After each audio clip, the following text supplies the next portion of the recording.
Thanks to the Biden-Harris administration, border crisis, illegal aliens flooded sanctuary cities, overwhelmed their infrastructure, and maxed out their budgets. According to the New York City Mayor Eric Adams, by the end of the fiscal year 2025, the city had spent more than $12 billion on illegal aliens for their city.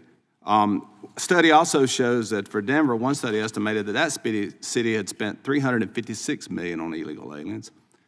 And Ms. Walters, according to the report, the mayor of Chicago spent $638 million in vendor contracts for illegal aliens since 2023. Ms. Walters, have you seen your taxpayers' dollars being used to benefit illegal aliens instead of the American citizens? Yes, and actually, after he spent all that money, he then came back and tried to propose a $300 million property tax on the American citizens. So not only did he take our tax dollars and spend it on people who, and let me just say this, when you come across that border illegally, you have broke the law, therefore making you a criminal. So the 20 million people who cross this border are criminals.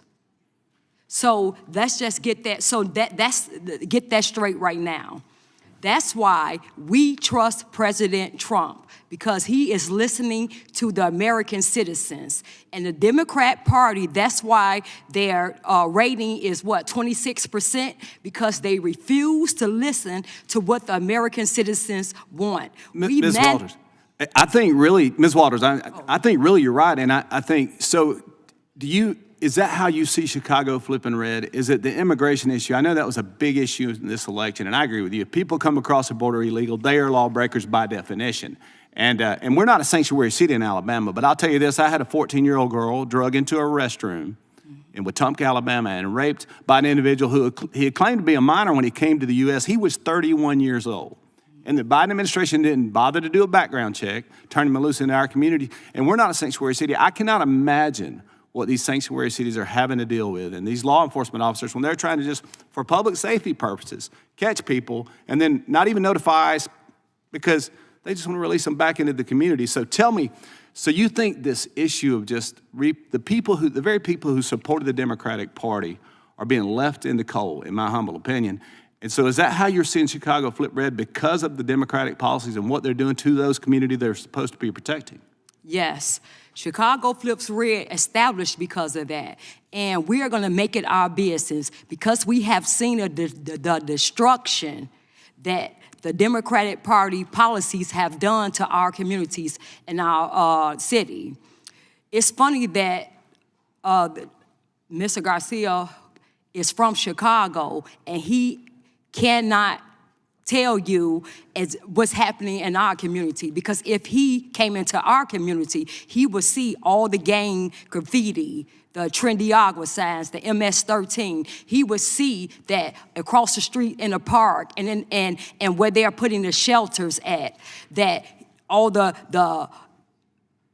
needles that's in the park, all night. All we hear is music all night, and the drinking and the defecating on the streets, all the the illegal restaurants that are allowed to operate on the residential, on our corners. So Ms. Walters, in some ways, you feel almost like a prisoner in your own community because of the policies of the administration prior to Trump. Yes, and then they can't lock him up. My husband just retired. He's a police officer. They cannot lock them up, and they wasn't reporting the numbers. So if an illegal alien committed a crime, they wasn't reporting it, and then you didn't know. So that's why they say, oh, there's less crime by a lot of the illegals, because they're not bothering reporting the crimes that illegals are actually committing in those communities. Yes. I got you. Hey, real quick question, and you can finish up on this. Democrats really, they attack Republicans often. They call us racist because of our opposition to sanctuary jurisdictions. What is your response to that when they say, we're here trying to make communities safe and they're calling us racist? What is your response to that sort of rhetoric? Well, I say, call me a racist.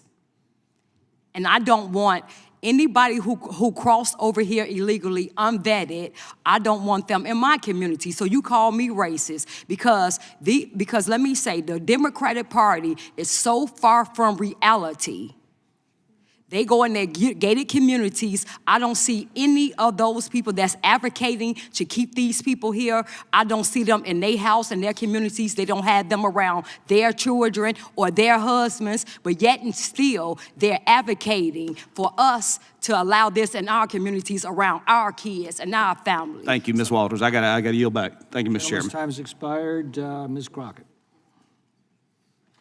Thank you so much. I just want to clarify that usually when we talk about racism in the Republican Party, it has to do with things like deleting the history of Jackie Robinson, deleting the history of Harriet Tubman, or deciding that the Tuskegee Airmen should be deleted, or maybe just defunding the African American Museum. The list kind of goes on and on and on, but I am not here to talk about why they are racist. I am here to talk about some other things as it relates to immigration. So let's get to that. You know, it's interesting because we got all these theories. I don't know why we put up with getting data and facts if we just gonna sit here and talk about how we feel. So, you know, maybe we can inject some facts into these feelings. I'm not really sure. But as somebody who has actually practiced criminal defense, I don't know if there's anybody else in here who has, I can tell you that I have handled thousands of cases, not hundreds of cases, thousands on the state level in Texas, Arkansas, and the federal level. And I can tell you that, you know what? If I had to look at the vast majority of the cases that I was representing criminal defendants on, the vast majority of them just didn't happen to be immigrants. These are just the facts of my experience, and maybe the immigrants went to somebody else. I don't know, but I can tell you in my actual experience in real life, in reality, and not in this fallacy world that y'all are making up where you hate on everybody. So my Republican colleagues are here using today to continue pushing this false narrative of sanctuary cities harboring criminals, yet right here in DC, we have a 34-count felon being harbored in the White House. The hypocrisy coming from your side of the aisle over concerns regarding lawlessness is outrageous. Right now, House Republicans are conducting town halls with constituents lying about our legal system. That, quote, there is no due process if you come here illegally because you violated the law. That immigrants, quote, are not entitled to due process. Nowhere in the Constitution does it say that. We all want to live in a country where we respect the law. So I'm a bit surprised that Republicans aren't up in arms with Trump detaining and deporting U.S. citizens and people who are lawfully present here in the United States. What Trump and ICE are doing is a disgrace, and it's all being done without respect for our laws. For example, Mr. Neri Alvarado, a Dallas-based baker, was arrested and deported to El Salvador prison for having an autism awareness tattoo in honor of his 15-year-old autistic brother. This was done despite never having been to El Salvador, despite having no gang affiliation, and despite having no organized crime connection. He was deported because ICE agents have been detaining, quote, all Venezuelans with tattoos. And to be clear, this type of racial profiling isn't just a one-off. In fact, the ACLU, using DHS's own data, mind you, found that at least 65% of the states and local agencies voluntarily working with ICE have records of racial profiling and civil rights violations. Mr. Franklin, first of all, and Sheriff, let me thank you for your service too, because I appreciate law enforcement. I just want to put that out there. But Mr. Franklin, Major Franklin, you're a decorated law enforcement officer. Yes or no, in your experience, does racially profiling people make communities safer? No. And yes or no, does ICE forcing state or local law enforcement to detain people make communities safer? No. You know, it's interesting because we've already, and we're gonna, do Groundhog's Day a couple of times, seemingly here. Actually, let me give you the facts real quick before I go to that.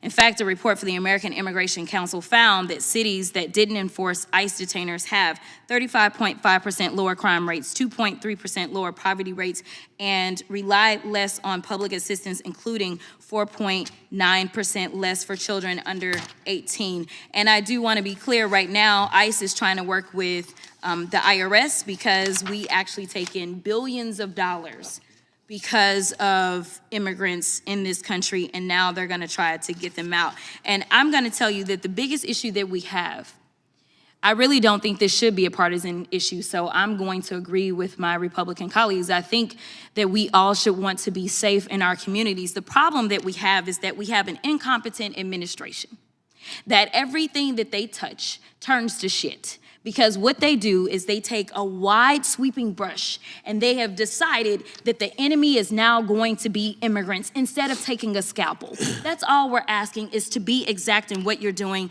instead of taking a sledgehammer to everything. Thank you, and I will yield. So Republicans are desperate to give themselves cover basically for destroying the entire country. From top to bottom, they're just ruining everything, and they're trying to pretend like, this really isn't that big of a deal. These people really don't care, man. I mean, it's just total chaos. George W. Bush's presidency, because, that was the last Republican before Donald Trump's first term, that was a total disaster. The dude went out with a 20-something approval rating, crashed the economy, got us into disastrous wars, all of that stuff, right? The Trump administration, they're just disappearing people, sending the wrong people to El Salvador. And then when the judges are like, okay, y'all gotta bring this dude back, they're like, no, we can't admit that we made a mistake. They're completely destroying the economy. Trump has no clue what he's doing with the tariffs. And then he's, okay, we're going to stop the tariffs for 30 days. He doesn't have a plan. He just stopped whatever the little tariffs he did because the economy's crashing. And he's like, oh no, maybe we can fix it up. Like, this is the most incompetent administration in the United States history. These people are buffoons, morons, idiots. Every negative word that you can think of. There's an agenda, but there's no plan. And they're destroying everything. And we still have 4 years left of this. This dude hasn't even been in office for half a year yet.